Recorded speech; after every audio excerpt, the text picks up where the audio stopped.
Alam mo ba na karamihan sa mga OFW sa Taiwan, after 3 years pa lang, balik zero na naman ang ipon. Hindi dahil maliit ang sahod, hindi dahil tamad sila, kundi dahil walang plano para sa mga hindi inaasahan. Naranasan ko ito firsthand. May kasama ako dati, 3 taon na sa Taiwan. Malaki na sana ang ipon niya, pero biglang nagkasakit ang tatay niya sa Pilipinas. Lahat ng ipon napunta sa hospital bills. May isa pa, nag-invest nun sa business sa Pilipinas.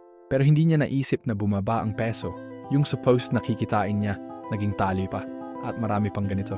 Kaya ngayon, nag-share ako ng mga natutunan ko sa money management bilang OFW. Paano mag-prepare sa emergencies? Paano hindi maging victim ng currency fluctuations? Paano mag-plan para sa kinabukasan? Hindi ako financial advisor ha. Personal experience lang ito.